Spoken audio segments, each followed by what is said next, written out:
Hello everyone, my name is Paul and welcome back to the new news. I hope that y'all are having a great night. I hope that you guys have had a wonderful Saturday. I want to apologize first and foremost if you hear a bunch of bangs in the background. There's a lot of people that are shooting fireworks in my immediate area, and much to my dismay. But yeah, so they're right down from where we live, so they're nice and close, and they're shooting some decently good ones lately. So I want to apologize for that, but hopefully it won't impact the stream too much. There is a lot of news going on throughout the world. There's a lot of stuff that's currently going on in Ukraine. Some interesting developments, to say the least. There's some stuff obviously going on. Things are really picked up in Syria over about the last 24 hours. But there's just a lot of stuff going on. Not a lot of it is good. There's things like droughts that are going on. You have the war in Ukraine. You have typhoons and hurricanes and landslides. And it's just unfortunately, a lot of news is just bad news. But luckily, being part of this community, we can help. We are the news that gives back, and in the video description below are a ton of links, and we're going through and trying to get more. We're always looking for more from the community as well, where you can actually donate to a bunch of organizations we've gone through and vetted for you.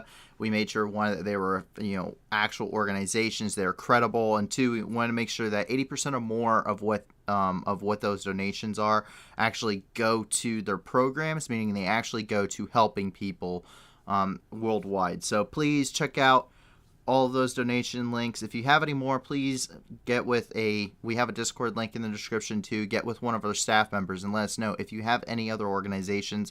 Right now, we're currently going through and vetting one, and hopefully that'll make it through. It's become a little bit difficult with that one, unfortunately, but if you have any others, we're always looking to add to the list. And with that, we're going to go ahead and we're going to dive right into the news here. So we're going to jump down here into Ukraine, and there's a couple of interesting developments. First of all, this is an undisclosed location, I want to tell you first and foremost. Normally, when your country's being invaded, you don't want to tell anybody where your training centers are. So this is somewhere out in the western part of Ukraine, and this is actually a Ukrainian officer teaching some field craft to some incoming, new recruits, essentially, for this war. And he's teaching them how to turn a Russian 82mm mortar round, which is what Russia uses, into an anti-personnel RPG-7 round. This is a really cool thing. If there's any Ukrainian troops that may be watching this stream, I know occasionally they jump on YouTube just to see what's going on. You might find this rather interesting. So let's take a look.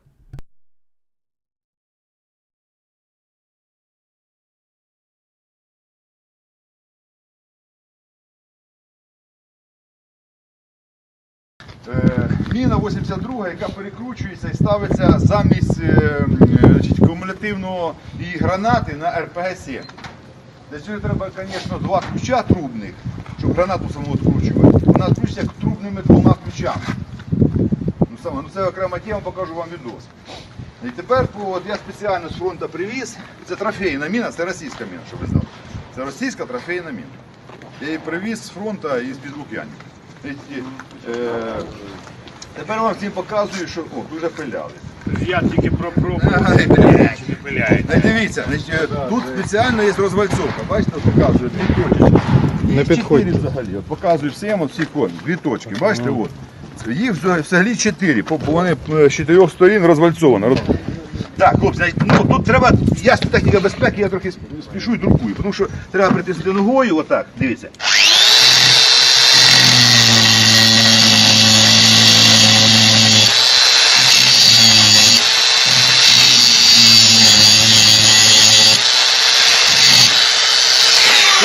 Я скажу більше того, хлопці беруть, де молоток.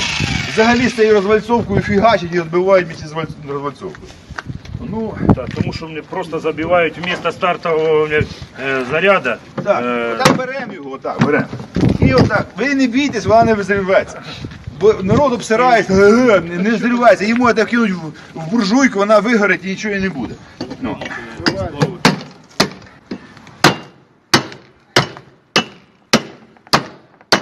Пішла. Вона відкручується легко, бачите, тут така смазочка. Бачите, от, смазка. Заводська. В принципі, хлопці беруть навіть от, не пропилюючи, збивають, жорстко б'ють і збивають. Ну, лучше пропилять. У мене для цього спеціально маленька пилочка. Тепер дивіться, от волонтери нам представляють такі перекрути. Бачите, от. Переходник. Переходник, так. Да. Називається перекрут. Або переходник, да, от. Бачите? О, берете і вкручуєте. Отак сюди. О, от, бачите? Крутили. Все. Далі. Беремо вистріл. От вже це пороховий двигатель стартовий. Далі маршовий. Це, я знову таки, це російський. Це прилетів до нас, коли він? В якому році? Написано. 19-му році. А може 18-му. Ну, це я забрав. Це вже з перекрутом. Значить, откручується граната акумулятивна, откручується двома трубними ключами. Ця прикручується, от, дивіться, от, все, вона готова. Далі от тут пробочка пластмасова. І вставимо взриватель. От коли взриватель поставили, з нею гратися опасно. Зараз ви можете її запхати в буржуйку, що куди завгодно, з нею ні хрена не буде, не бійтеся її. Тепер далі. Що ми ставимо? RPG-7. RPG-7 ми поставили. Значить, бачите оцей, ну, називається чи болтик, чи шурупик. Оце бачите, от. Він-фіксатор. Називається. Він-фіксатор називає, по-научному називає. Бачите, от він. А тут така от, бачите, таку фасочку, бачите, на RPG-7. Паска, бачите, так? Паска. Ми що робимо? Ми робимо м'яко, ласково, ніжно, дуже ніжно. Бо там, ну, порохова, там воно м'яко, воно ж поберло, бачите, так? І отак от ми його, і вже в самому кінці ми робимо такий клас. Клас цього сіло, зриватель ми закрутили. Далі. Ми готуємося, як вам розказати, тільки гранату, ну, трохи вертикально, щоб вона не вивалилася, грубо говоря. Ми його зводимо в укритті, зводимо, чи в окопі, чи, допустимо, за углом. Ми зводимо його, ми, допустимо, ми старалися стріляти. Ми його. Прицели.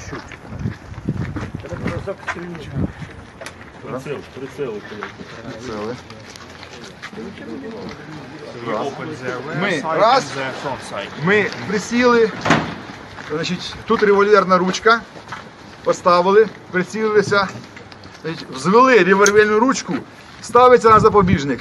Я не ставлю ніколи, тому що я обично забуваю на позиції знімати його. Бо треба зняти останній момент, я його не знімаю. Я виходжу, мене вже цель побачив перед цим, правильно? Я виходжу за угла, бачу цель, прицілився і під углом влупив, тому що це міна.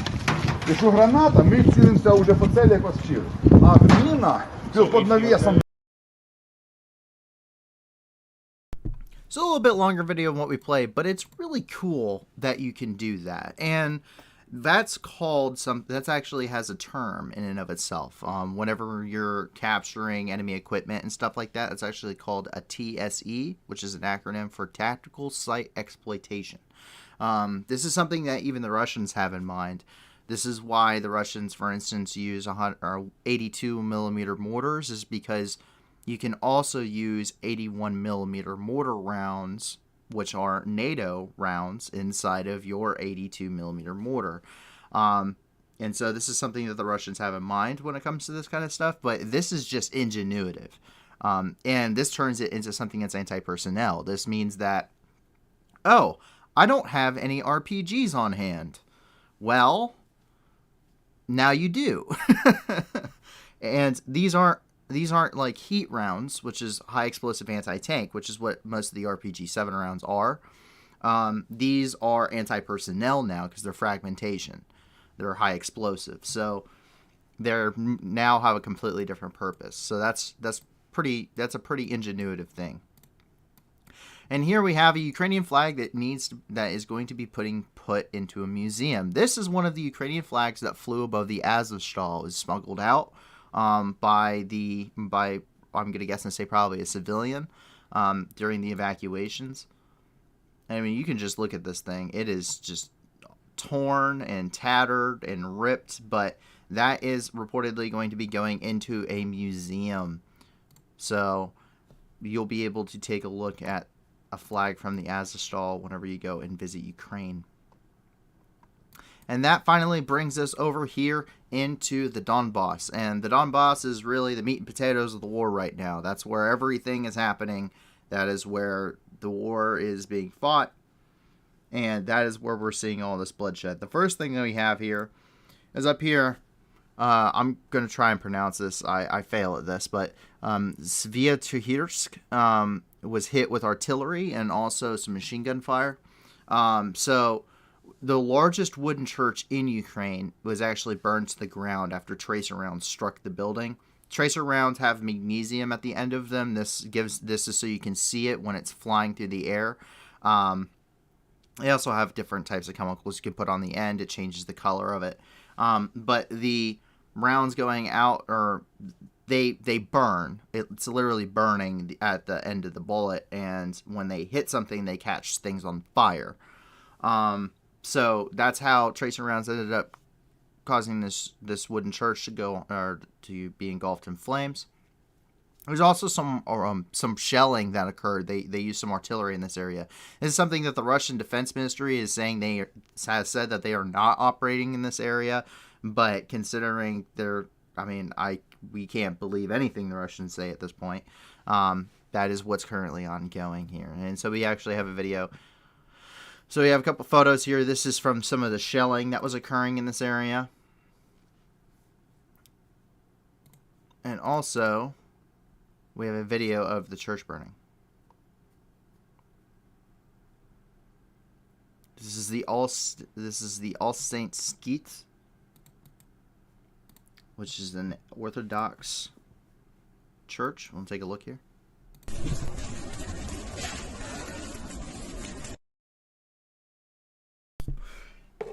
Not a very long video, but you get the idea. I mean, that's not something very easy to put out to begin with, but it initially opened back in the 16th century. So this is a very nationally historic, building that just got burned to the ground.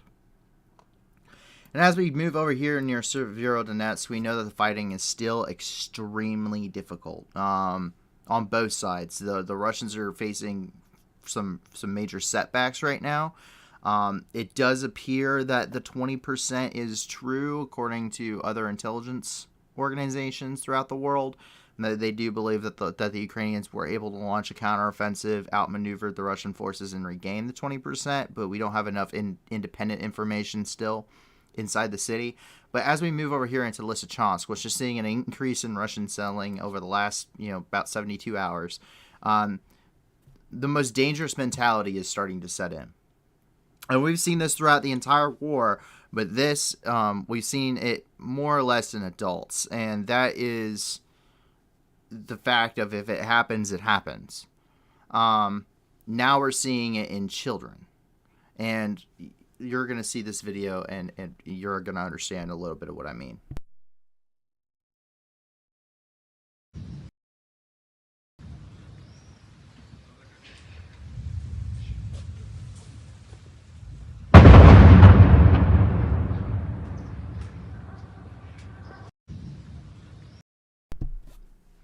No flinches, no running for cover, no nothing. That is trauma. That is what that is. That is irreversible trauma.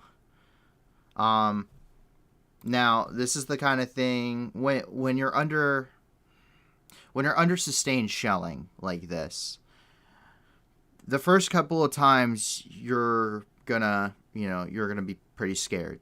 After that, you flinch a little bit. You kind of have that kind of a flinching reaction to it. After that, when it's happening, if it happens, it happens. What am I going to do?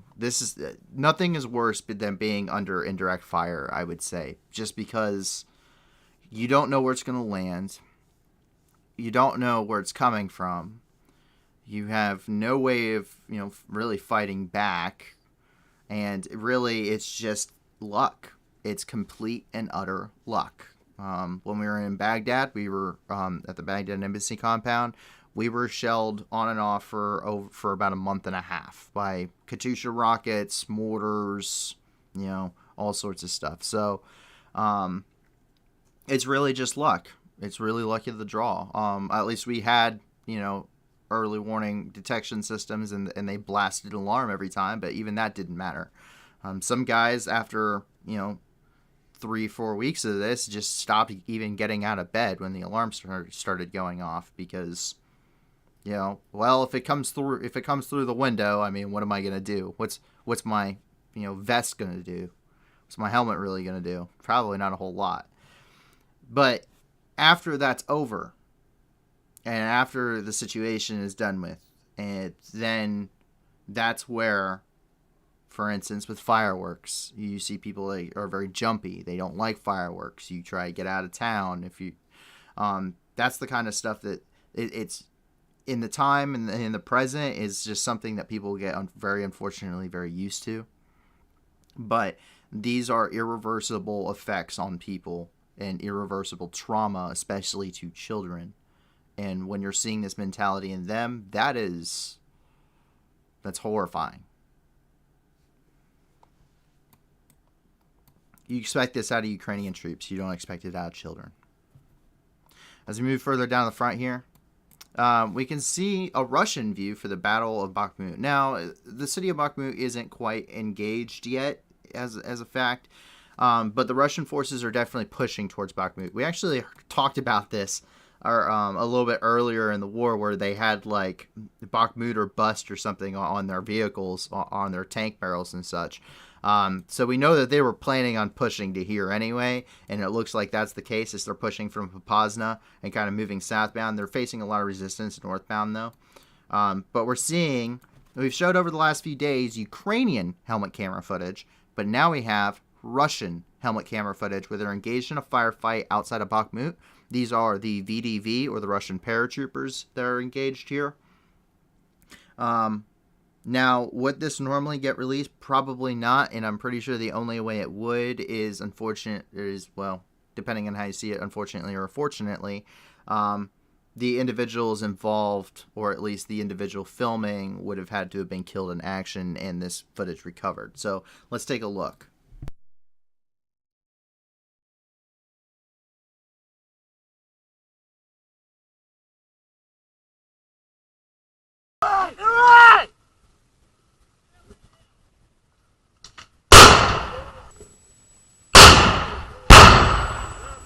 Помогай! Раз, два, на помощь, Сокола! Вперед! Пулемет, ты где?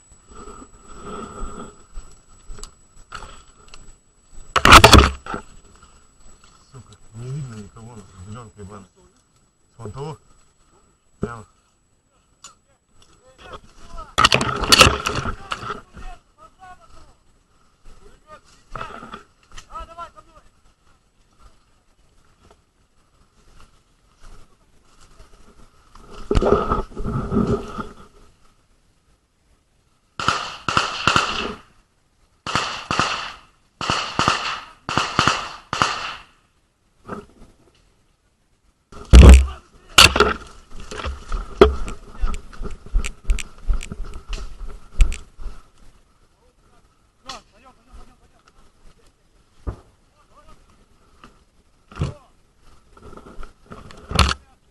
Где еще один пулемет? Чиж, блядь!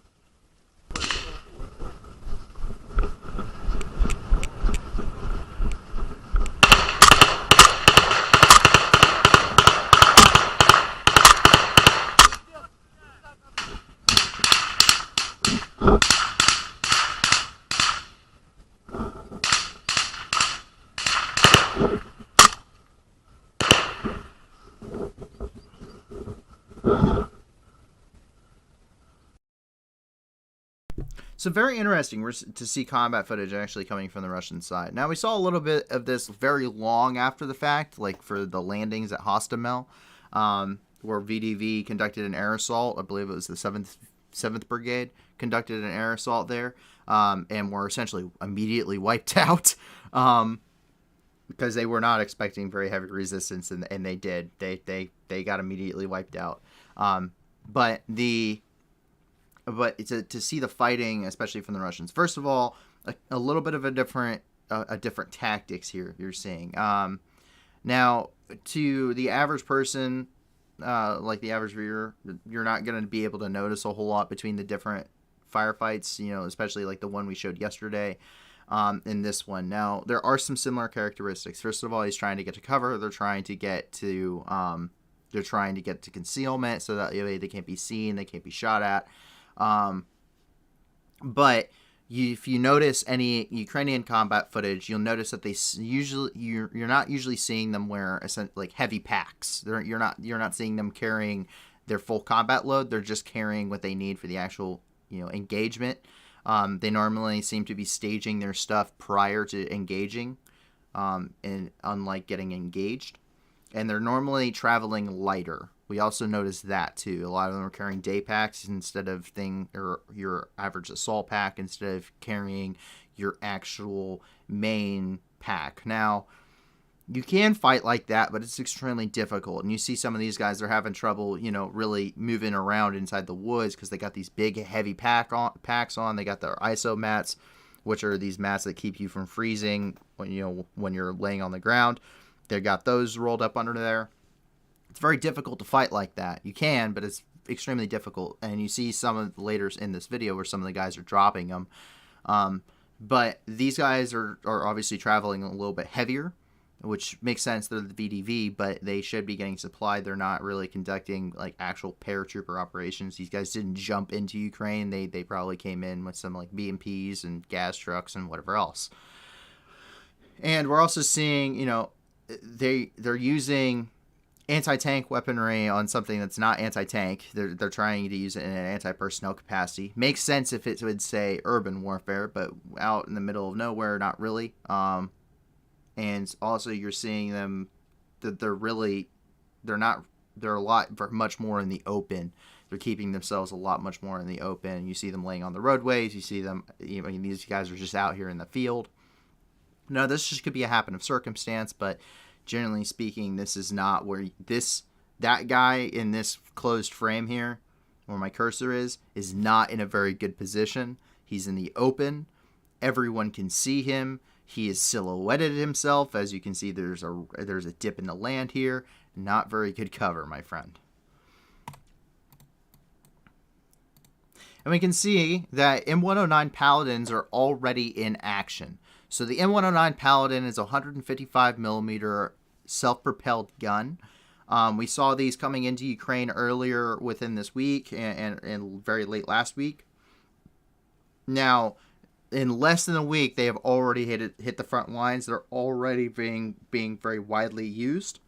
And this shows very enhanced capabilities for the Ukrainian forces. These things usually have much longer range than 152 millimeter D30, I believe it is, or DPK 30, and also the Grad systems. So because those Katyusha rockets, they're dumbfire rockets, they have limited range as well. These also have the capacity to fire the Excalibur round, but we can take a look at this. This is an M109 Paladin.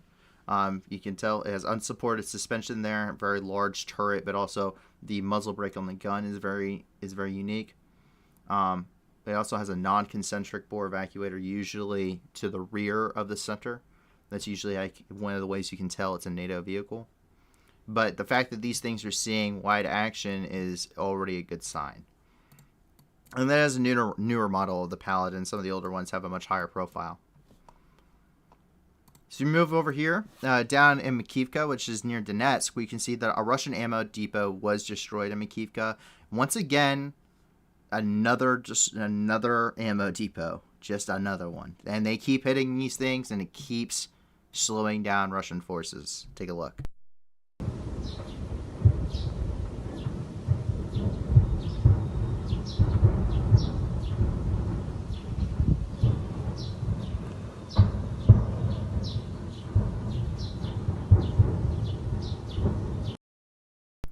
While you can fight a war with just your bare hands, that day and age has passed a little bit, and it's much easier if you have ammunition. And basically everything you're issued requires ammunition, so if it gets blown up before it even reaches you, you're not in a good situation. And this is the third one we've seen in the last 24, 48 hours.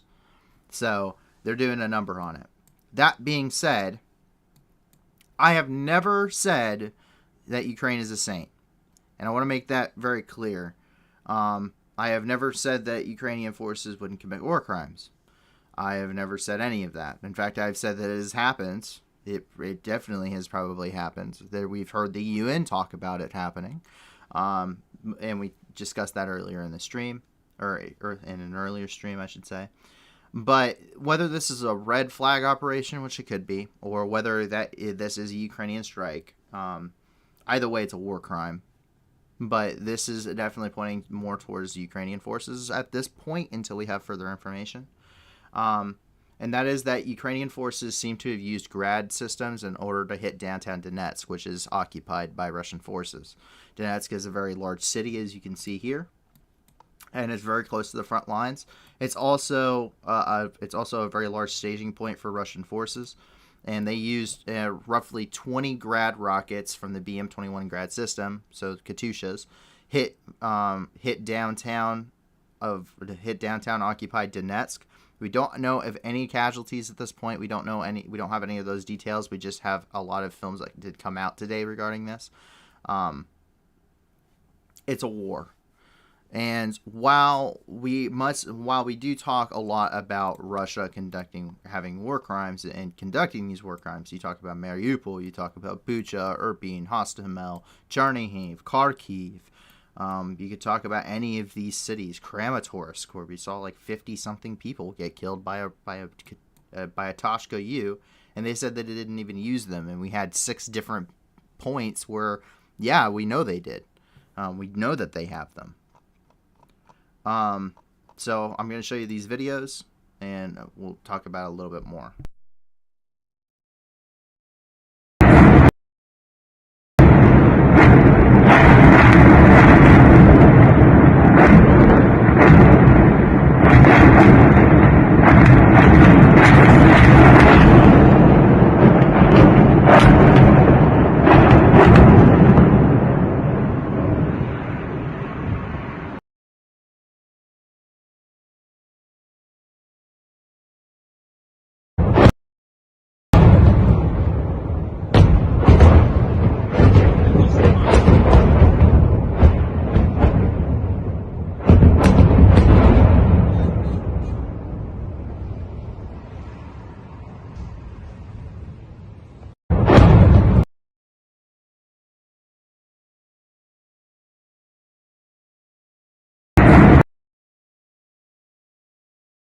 Sorry, that last video was just the same thing. So, what does this mean? Well, if it's a red flag operation, it means Russia's just killing their own guys, and they're going to blame it on Ukraine and say maybe they fired HIMARS into it. Whatever. We already know what they would do. If it's Ukrainian, if it's a Ukrainian strike, it means that Ukrainian artillery battery has committed war crimes because they fired on a high concentration civilian populace with disregard for the weapons and methods used in the process, and therefore it would be a war crime on multiple counts. Now, why would something like this happen? War crimes often happen out of frustration. Sometimes they just happen because you're evil, but other times they happen, a lot of times, and especially modern war, out of frustration. A lot of people were taught about the Holocaust. People kind of know the difference. Now, something like this, and similarly, as we see with Russian tactics, happens mostly out of frustration. Same thing if you go back to the war in Iraq and Afghanistan, where people are doing shake and bakes. They're you are seeing like the massacre in Haditha. You're seeing these things happen because of, for instance, when it comes to Iraq and Afghanistan, I mean, asymmetrical warfare, it's very hard to tell who the enemy actually is. You're losing friends. And in a lot of times at this point, you're getting very frustrated. You're getting shot at if you're in the Korengal Valley pretty much every single day. And it takes a toll on you, and eventually you just can't take it anymore, and you just say, screw it.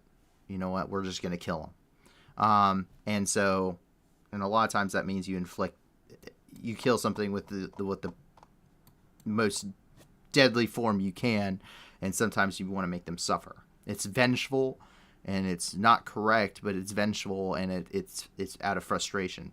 The Russian tactics, similarly, shelling Kharkiv, shelling Mariupol into oblivion, shelling civilian populations.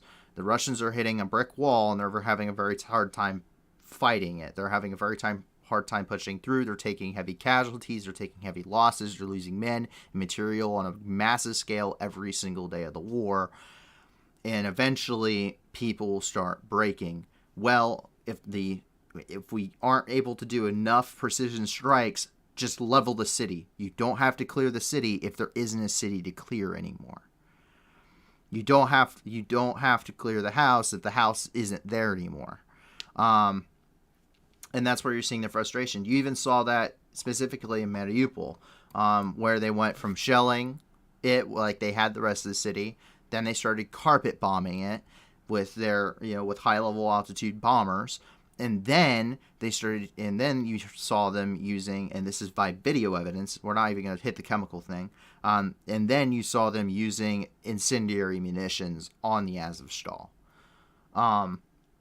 You saw them shelling during evacuations too.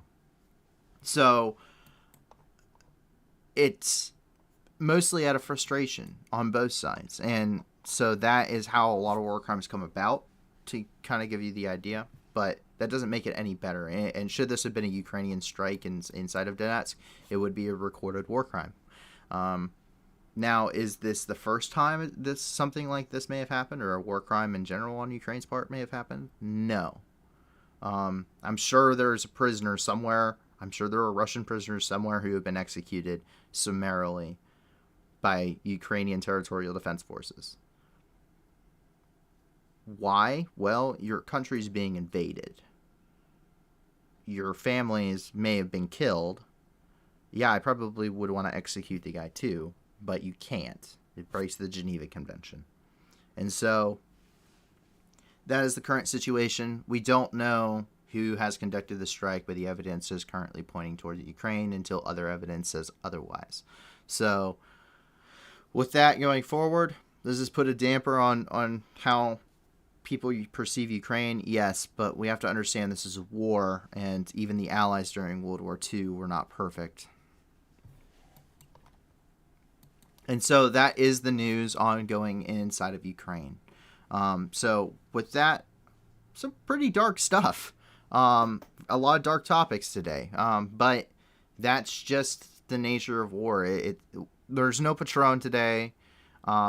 There's no real silver lining. It's death and trauma and war crimes and, how to turn mortars into RPGs. I mean, but that's a war in and of itself. I mean, while Patron is a good light for us, I don't think a whole lot of people other than children in Ukraine probably care too much about Patron, considering they don't have a house anymore.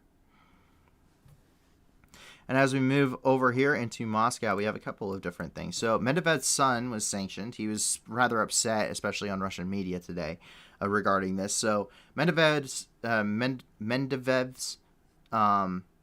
is he's the Russian Security Council deputy chairman, and his son was living inside of the United States. He had a visa there. His visa was revoked by the Department of State, and then he was given 24 hours to leave the United States. Where he went, we don't know. But he has been sanctioned. That is his son, and there's Medvedev. So that's currently the situation with that. As we jump up here to St. Petersburg, so as a sign of victory, quote unquote, the Russian forces stole a sign from Ukraine, transported this road sign from Ukraine to Russia and in St. Petersburg and put it on display. There's the sign. There's the sign gone. And once again, there's the sign on display in St. Petersburg. Once again, this is a war crime. You can't do this. Why? You cannot pillage. Pillaging is a war crime. We've covered that before. So, They're doing everything they can to show victory. They're stealing town signs. They're showing victory in any way they can, whether that's on the media, whether that's what they're showing. I mean, we're seeing more companies pull out as well, coming out of Russia. We've seen them make sculptures and put up displays. May 9th was a big thing about this. We've seen them making music videos and stealing copyrighted music for it. We've seen them do pretty much everything. But it's not entirely working. As we jump over here in the other side of Russia, at Komsomolsk on Amur, we're seeing, which is here in the eastern part of Russia, a man set fire to a branch of the Russian Guard here, and he originally tried to enter the building to set fire from the interior with a fuel canister. But since the doors were locked, he decided that the porch was just fine. So let's take a look.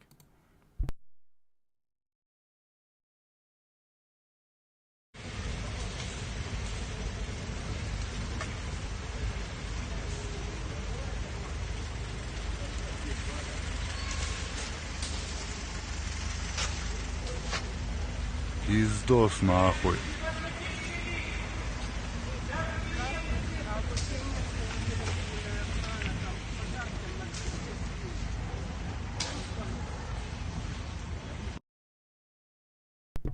Now, if you notice something, and there is a trend here, and this is something that has been talked about in the wider community as well, you never see this in Moscow or St. Petersburg, really. You never see that in the really big major cities, especially in Moscow. Now, whether that's because of security or whatever else, also, in general, Moscow and St. Petersburg are usually, minus St. Petersburg usually having some protests, are usually not the active place for Russians or for the Russian armed forces to be recruiting or to be heavily recruiting from, or to be heavily conscripting from. As a rule, Russia conscripts from poorer areas where there aren't a whole lot of other options. And you see that from the pamphlets here in Dagestan. You see that because of Chechnya, over here with Grozny. You see that with a lot of these poorer areas in the Caucasus. You see that over here by Kazakhstan, Siberia, all the way out here in the Far East. These are areas that are much more poor and much more heavily reliant on things like individuals with a military income, because it's a guaranteed paycheck. They probably are getting paid better than subsistence farming, and there's more opportunity for them. Also, this is not an area where you're going to have massive, tens of thousand people protests. These are areas that can be subdued rather quietly by Russian forces should there ever be any kind of discontent with Russia. And that's actually where you're seeing a lot of these inflows of more Russian troops into Ukraine, or from places like the Far East. You saw units from the Far East being brought in here. You saw units from some of their Arctic locations being brought in here with T-80s via convoys. These units mainly comprised of individuals from these areas, and now they're getting transferred down here. You're not going to see them you're not going to see mass conscription out of Moscow. You're not going to see a whole lot of mass conscription out of St. Petersburg. They pulled them from their poor regions.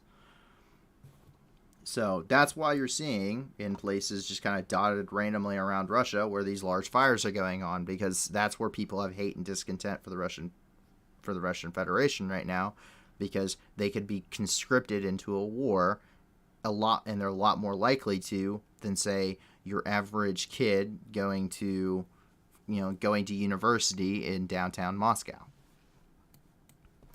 And with that, we're going to jump down here into the Middle East, and there have been several different developments regarding Syria over about the last 48 hours.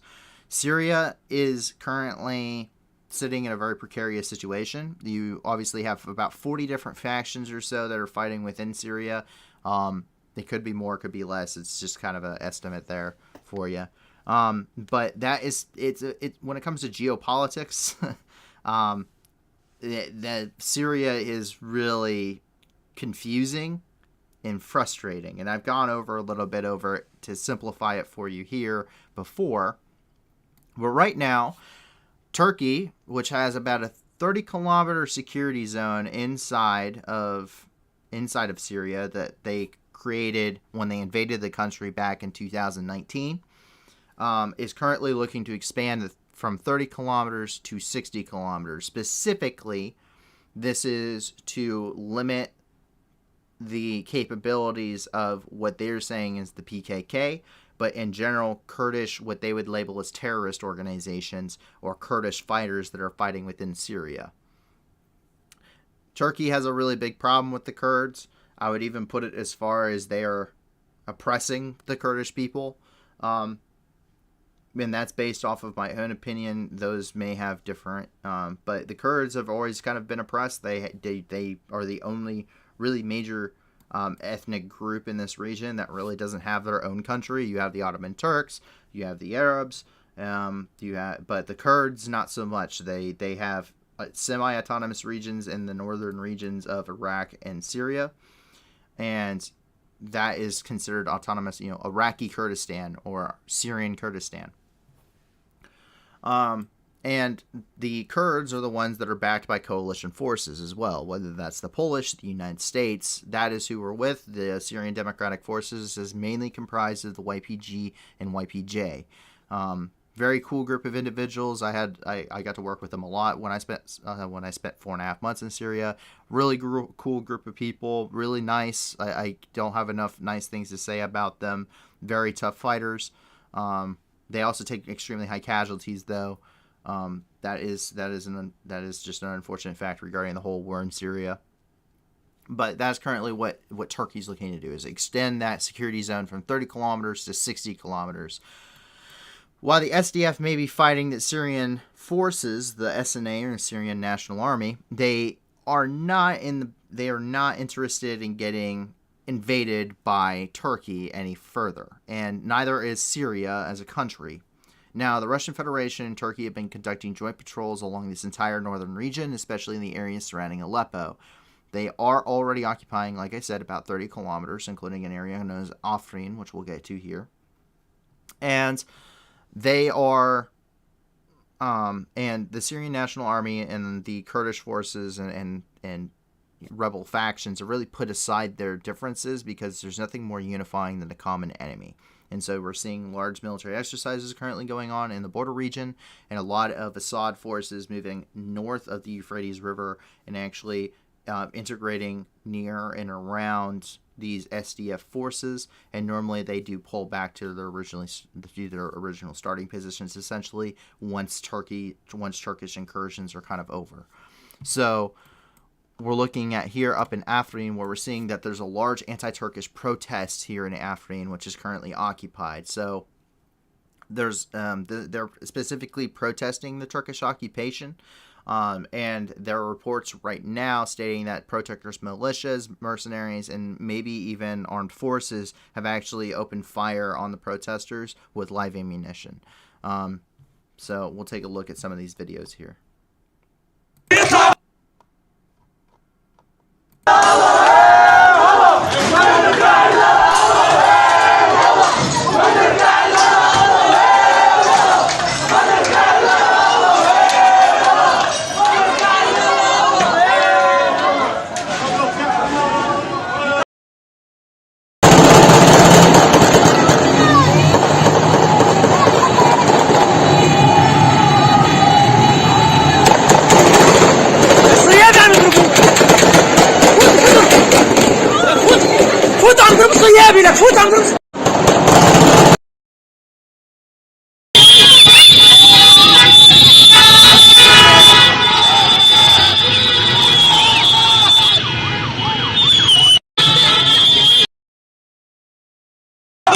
سوريا حرة حرة التركي يطلع برا سوريا حرة حرة التركي يطلع برا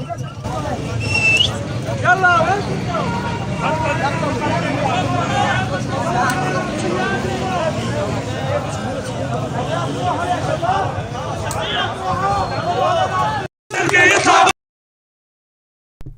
says that is currently the situation here in Afrin. And that comes similarly as Turkish troops officially captured the M4 highway near Idlib. So it seems like they are going on to offensive operations in at least a limited spectrum. Turkey is capable of doing limited scope military operations within other countries, so they are technically a world power. I would not consider them a superpower, but a world power nonetheless. So they took control of the M4 highway. Now, the M4 highway is a very large highway. It actually runs all the way up here along the north. In fact, the M4 highway is the route the U.S. forces use to exit the large majority of their troops out of Syria.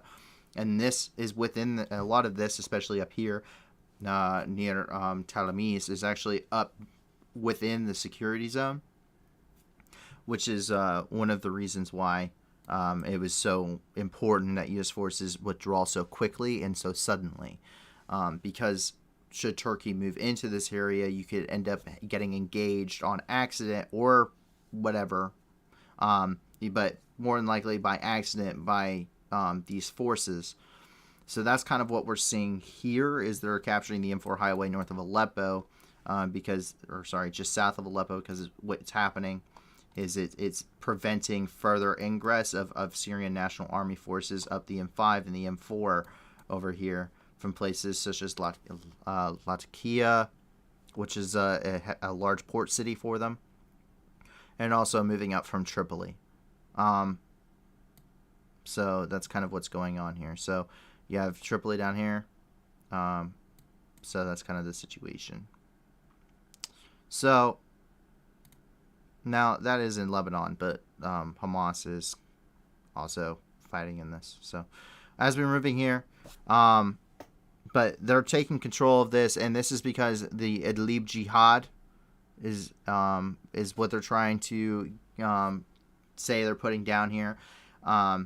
So they're trying to take out the Idlib Jihad, which is in the Sochi Agreement, which Putin and Erdogan implemented. So they apparently have so Turkey and Russia have an agreement regarding this, and they didn't even ask, the Assad regime, which is something that Russia actually is assisting. They didn't ask anybody. And they're kind of operating together inside of Syria, despite Turkey being a NATO member, and despite Turkey sending Bayraktar drones to Ukraine, which have killed an immense amount of Russian troops.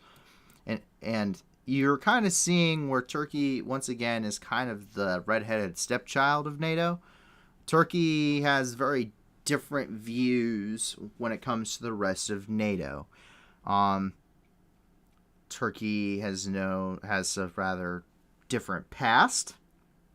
You have things like the Armenian genocide, which Turkey will not acknowledge. You have the oppression of the Kurds, which they are the only group they're the only country that considers the Kurds a terrorist organization, which is why they're why they're saying they're going to veto Sweden and Finland from joining NATO, because Sweden and Finland support the Kurds along with the rest of the coalition. So that's kind of what's going on here. As we jump over here to Telamar, or Talamir, we're seeing that six men are killed. They are from the Republican Guard, or the Syrian Republican Guard.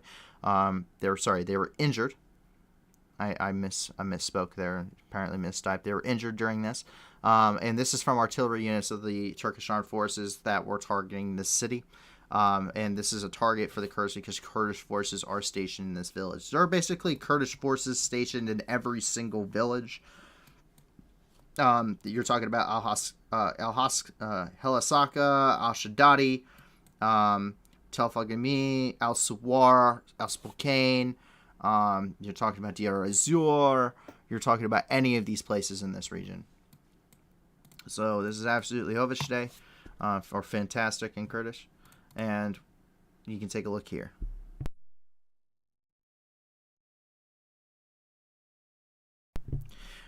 Now, what that was is that's not even a normal type of artillery attack. That's actually an airburst. So it's a different type of artillery hit. Most of the time you see artillery, they just hit the ground and you're seeing, and you get this kind of massive plume of smoke. What that was, if you notice, and I'll replay the video again so you can see at the beginning.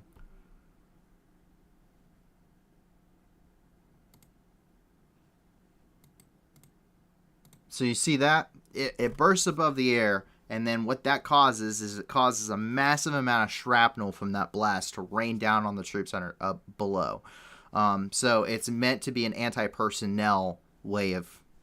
it's meant to be an anti-personnel usage of a high explosive shell. The shell bursts above you, and that forces shrapnel down at the ground, and you can see all these little bits of shrapnel that are hitting here. And you don't really get that rising plume of smoke. You kind of get this little burst of smoke in the air. So it's anti-personnel. It's like basically shooting a giant shotgun into a barrel. And that is essentially what is happening here. So that's kind of how they're using this artillery. And it does cause massive amounts of casualties. If anyone is outside anywhere near that, they're likely to get hit with shrapnel. Doesn't matter if it's a civilian. Weapons are indiscriminate. Weapons are only as discriminate, I should say, as the people that use them.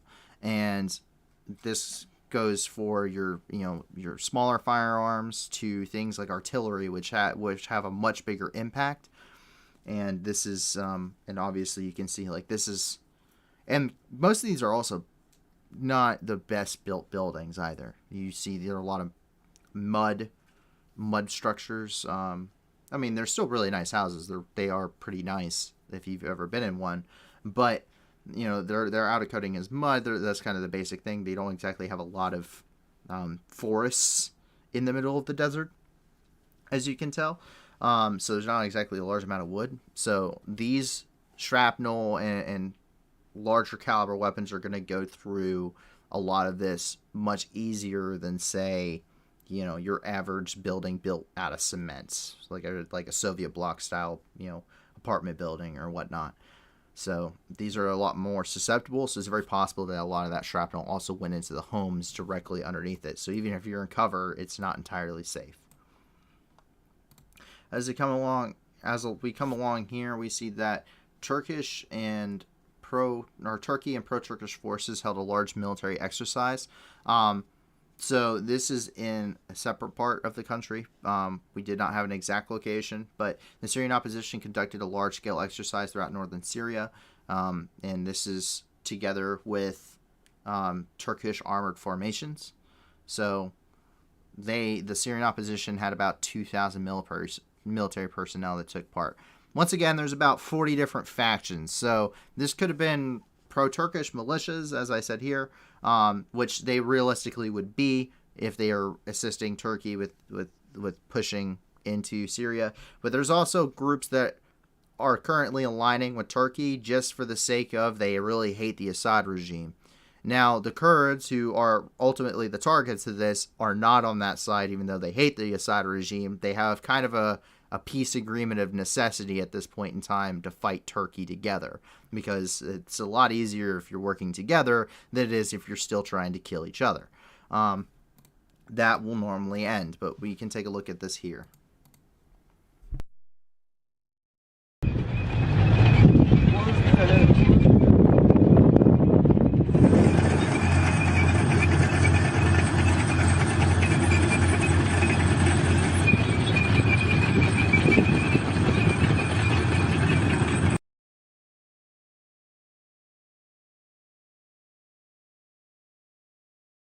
Also, I want to make something clear because I just got pointed out to something. I don't mean any like hateful discontent whatever I say redheaded stepchild. I mean, I could also use the term black sheep. I'm just used to hearing and saying redheaded stepchild.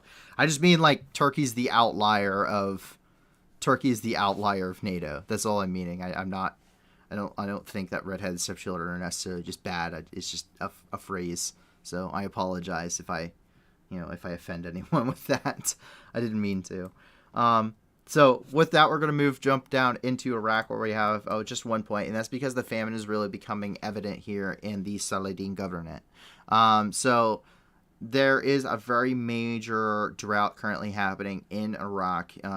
The Tigris is really at an unprecedented low level. And the Tigris is an extremely major river. I mean, you have two rivers that run here. This is Mesopotamia. The two rivers that run through here are the Euphrates River and the Tigris River. Both of them are rather large, but they are drying up right now. And this is caused for roughly a third of the expected fruit harvest to already be lost here in the Saladin government. And this isn't just because of the drought either. Iraq has a lot of insecurities, and one of them being food. And part of this reasoning is very poor government planning. They do not have a very big support asset or support wing of the government with the agricultural industry. So part of that is because, unfortunately, in the past, a lot of your fertilizers, such as ammonium nitrate, which is it's a very widely used fertilizer, but it's also highly explosive, and that was used in order to create things like IEDs that were used against coalition forces and later Iraqi forces. So finding alternatives, a lot of alternatives are also rather expensive, and there's just not a very good support or subsidy. There's not a lot of subsidies for the Iraqi farmers. So someone asked me, is that something Russia likes to use, airburst artillery? Going back a little bit. So yes, that is something that can be used. That's something that a lot of high explosive artillery shells are used for. So there's really two modes you can do with a high explosive shell. There's airburst, and then you also have direct impact. This is something you can see in other things. The Moz has the capability of doing this with its HE shell. I've got to fire the M3 Carl Gustav, which I think is also known as the Moz. It's really cool. Also really hurts your ears. But most high explosives have the ability to do this. How you do it is actually rather simple. Artillery and mortars are a lot more complicated than what you think they are.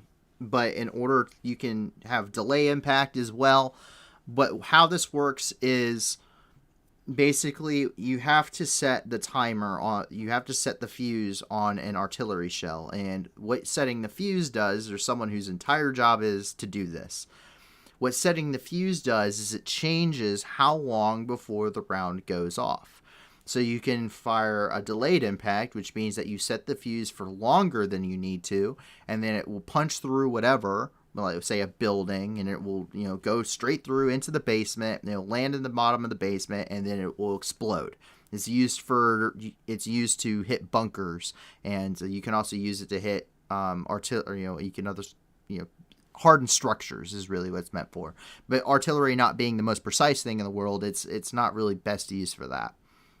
Most of the time you'll see direct impact, which is where an artillery shell comes in and it lands and it immediately impacts, usually because there's a lot of these things have basically an area where it's a crush point or a crush switch, and it hits the front, it crushes the front end, which it impacts whatever it's going to, and that causes the explosive charge to go off, and then you have your normal detonation. This is how rockets work. This is how anti-tank missiles work for the most part. There is a little bit different. There are some differences in them. That is how your RPG-7 works. It has a crush switch in the front of it. The other way of using it, like I was talking about, is airburst. And this is something that is done when you actually set the fuse to go off shortly before roughly you want to do it about 75 meters up above your target, maybe a little bit less. I wasn't an artilleryman or a mortarman, so I'm not perfect on that knowledge. But you set it to explode above your target by just setting the timer to just before it's going to, or setting the fuse to explode just before it reaches its target, and that causes that airburst to occur. You can do it. Now, there are different types of artillery munitions. There are different types of shells. There are different types of munitions for a lot of different weapon systems that you can do this with. But you really only can do this with either if it has a purpose-built fragmentation munition, or if you use HE, which is the most common one, which is high explosive. It just doesn't have the penetration that other rounds normally do, which is why it's great for buildings, airburst, whereas if you're looking for something that's a little bit more of an armor target, you would use high explosive anti-tank or heat. There's also other types of munitions you could use, but those are a little bit more specialized and in much more limited supply. So, is it something Russia can do? Certainly. This is actually probably something they are doing. This is probably the best method for clearing out a trench line. Because because you don't have to land the round inside of the trench, you can airburst it over them, which means that it's perfect for troops in cover and concealment, especially when it comes to trenches. This is actually one of the reasons it was developed. Shrapnel shot originally, but now also just your airburst standard munition. And with that, we're going to go ahead and we're going to continue moving on. We can move into Afghanistan here, which is where you're seeing that development projects were actually approved. So the World Bank and the Afghan Reconstruction Trust Fund, or the ARTF, have approved 3 projects in Afghanistan thus far, totaling $793 million USD. And the projects are focused on developing agriculture, providing medical services, and providing livelihoods for Afghans. Afghanistan's a caliphate now. It's the Emirate of Afghanistan. So like it or not, we have to move on. And so that's what a lot of the world is doing. That's what we're seeing neighboring countries do, and people are still suffering in Afghanistan. And they're not suffering necessarily because of the Taliban, though I'm sure some of that is happening, as we've seen some of them kind of roll back some of the more progressive laws that were put in place in Afghanistan, such as women having to wear hijabs now, being unable to drive, not being able to be out and about. They are suffering from things like food insecurities, lack of jobs. Their economy is essentially all but collapsed. That is why you're seeing such a big push, especially on the part of the Taliban and other organizations assisting Afghanistan humanitarian-wise, for developing further projects for this kind of stuff to try and stabilize Afghanistan, because there are millions of people that are currently starving. We've heard of human trafficking. We've heard of all sorts of stuff. So the only thing that isn't allowed in Afghanistan right now, or isn't really occurring in Afghanistan right now anymore that we are aware of, is narcotics trafficking, because the Taliban, who really funded their entire war on narcotics, is outlawed that and is currently heavily prosecuting that in the country. And while the Taliban are doing that and dealing with all those situations, the Tariq-e-Taliban Pakistan, which is the Pakistani Taliban essentially, and the country of Pakistan have officially concluded an indefinite truce. So they are officially now going to be at peace, or at least have a long-standing truce. So the Taliban oversaw the negotiations between the two groups, but basically there was a little bit of an intermediate result. They were both kind of going for something, and they got some of what they wanted out of it. Basically, Pakistan is going to recognize the fact that that Taliban hold territories and therefore have at least semi-autonomous government over these territories and how they run everything. And they are also pardoned and released some of the previously convicted militants. So there was a little bit of a prisoner exchange there. They released a bunch of their prisoners.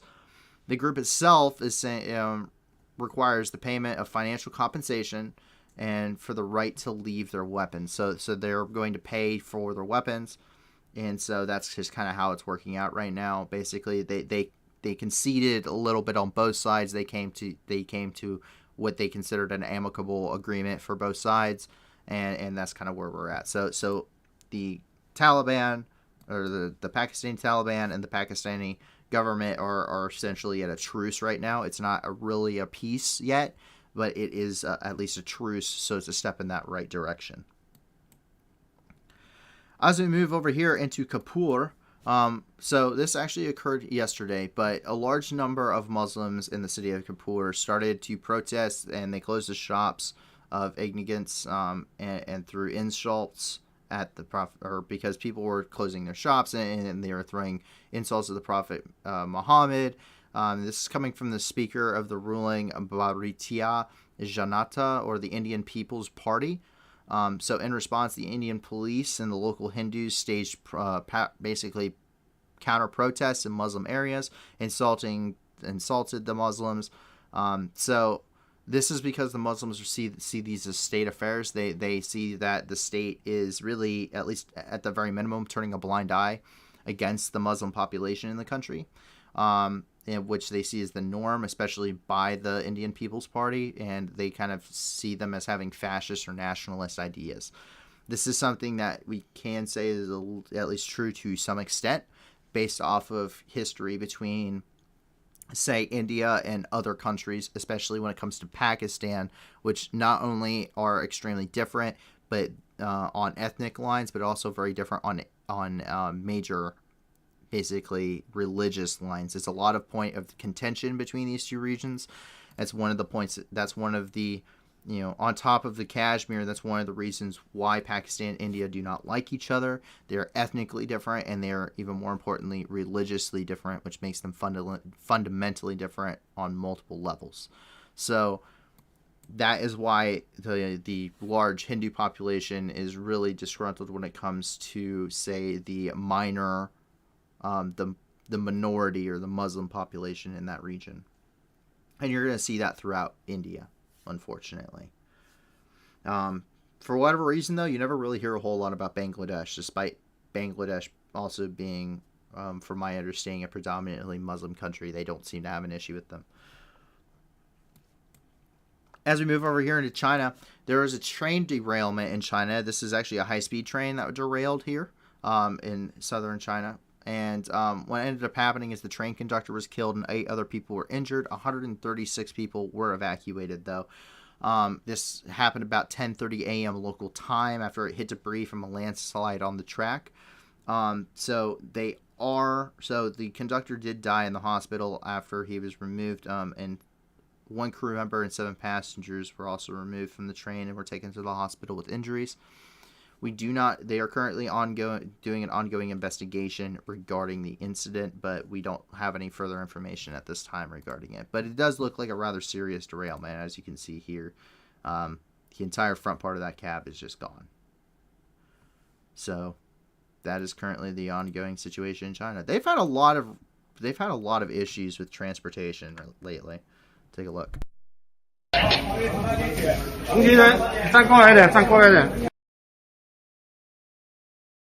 Nice short video, but they've had a lot of issues with transportation lately. They've had a plane crash that they're pretty sure that the pilot was suicidal and purposely nosedived the plane. They've had a high-speed bullet train crash. They've had earthquakes. They've just had all sorts of issues lately. We're going to jump over here, and we have a quick topic over here inside of Nigeria, and that's because the Islamic State shelled parts of Borno as they were attempting to shell positions of the Nigerian army. This is in the northeastern part of Nigeria, pretty much right along the border with, say, Cameroon. And so this is the Islamic State. I mean, I don't know how else to really describe it. They're constantly attacking somebody somewhere all the time. And the Islamic State, how they normally like to do this is they like to have standoff, which is what a lot of... You're always looking for standoff as a military, but the being rather inferior in firepower and training and, just basically everything militarily, the Islamic State and other terror organizations really rely on long range or, long range weapons, ambushes. That's why you see high IED usage. It's also why you see a lot of mortars and rockets and whatever else, just because that's easily portable. So you have some mortar rounds here. This actually can show you a little bit on a mortar round. So first of all, these appear to be high explosive rounds. You can tell that because of the yellow band and the crush switch at the top. And these appear to be 81 millimeter mortar rounds from what I can tell. And then these here are called, sorry, these are not 81 millimeter mortar rounds, but these here are increments. So the way a mortar works is you have you have different charges, and these charges are built up of these increments. These are basically an explosive charge, and when the mortar round is dropped down the tube, it lands at the bottom of the tube, and just like a gun, and just like a normal firearm, it has a pin. It has a firing pin.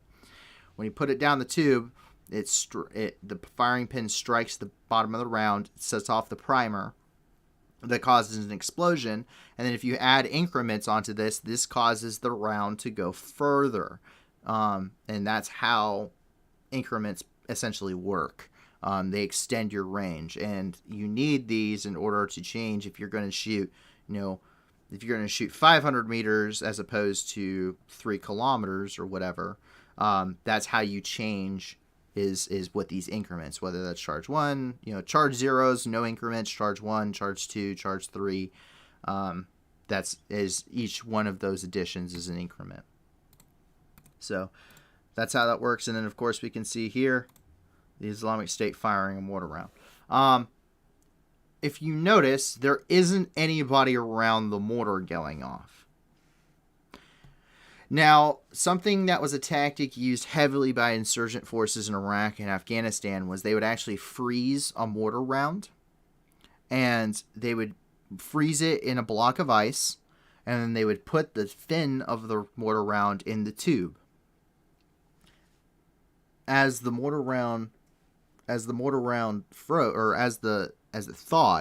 ice thawed, it would just go down the barrel, and it would actually fire at whatever they had previously aimed it at. And that allowed them to not be around for hours before the mortar even went off. And then by the time anyone conducted patrol and found the firing location, there wasn't anyone around for some time. You also see this with, say, IEDs, when it's victim-initiated IEDs, so things that like a pressure plate, toe poppers, that kind of thing. So that's currently what you're seeing here. Let's jump over here into Miami real quick. Miami is actually flooded after torrential rains hit the city. So these are the remnants of Hurricane Agatha, which actually ran through Mexico and caused a lot of situations there. And so these torrential rains that hit southern Florida actually caused up to 3 feet or 1 meter of water to actually form in some of these streets here. And this is a coastal city, so it is a possibility for some flooding there. Just take a look at this.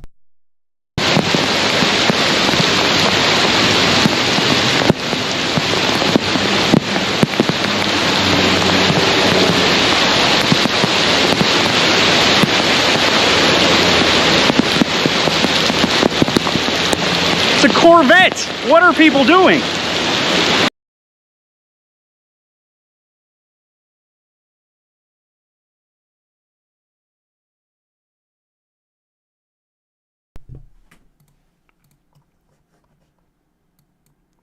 And so, kind of funny. I mean, I've never seen a Corvette go through that much rain. But as we jump over here, we're actually going to jump back into Tanzania. And so they actually trained rats to find survivors. So this is by the APOPO. What this is, what that organization is, this is their headquarters here in Morogoro, Tanzania. And the APOPO is a organization that their entire work really revolves around demining or EOD, explosive ordnance disposal. They are a multinational. They're originally founded by they're Belgian. They're a Belgian group originally, and they have a headquarters here. And what they do is they do demining. So they basically go through and they remove explosives. They've previously trained rats to do this, but now they've also trained them to find survivors of people underneath the rubble of, say, earthquakes or also in war zones. So they basically wear tiny backpacks with a microphone, video equipment, and location tracker. And so because they're so small and nimble, they can fit into a lot of these much smaller crevices that, say, even search dogs or people would be able to even bother getting into or think of getting into. And with their help, they can communicate with the survivors, and because of their small agility and size, they, like I said, they're able to get to going and getting to people. And even better, it only takes 2 weeks to train them how to do this. So really cool. You see them here with their tiny vest. Just a little adorable.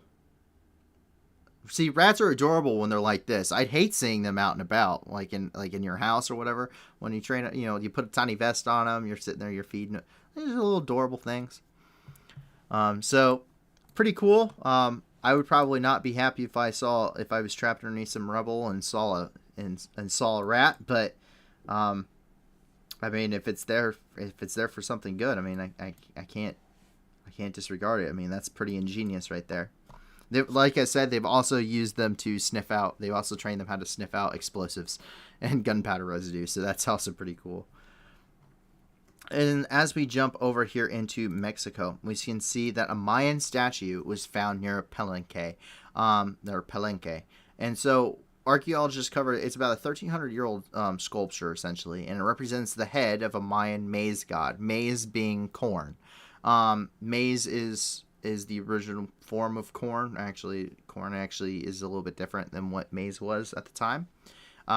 But the artifact was found facing east to west, and it symbolizes the birth of the maize plant with the first rays of the sun, because it is kind of an agricultural focused thing. And the discovery will allow research to begin to know how ancient Mayan and how the Maya of Palenque really constantly relived the mythical passage of birth, death, and resurrection of the maize deity. So this is kind of already a big part of their culture here. But there is the sculpture itself. Obviously, it's 1,300 years old, and it's in a little bit of disrepair. But it's still a very cool find when you're thinking of something like this. So we're getting this from phys.org.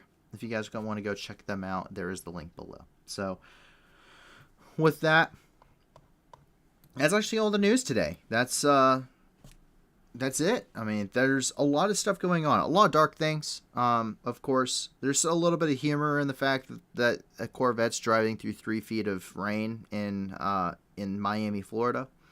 But there you have terror attacks. You have Turkey, which I have my own personal opinions regarding that, as I voiced some of them here, but not most.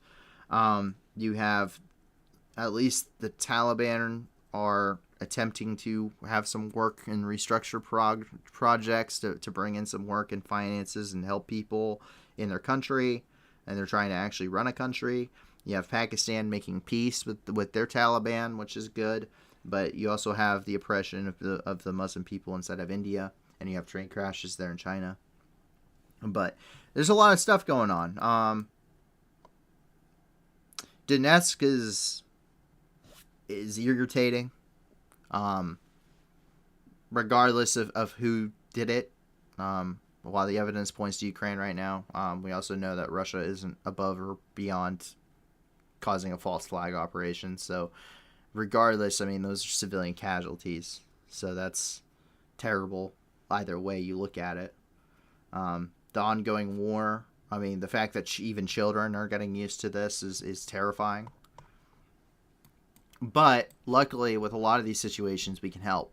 And please check out the description below and check out all of those different organizations we've listed here. Really, we can only do that because of the community that we have built here. And we really appreciate the support you've already given and that you continue to give us and these organizations as well.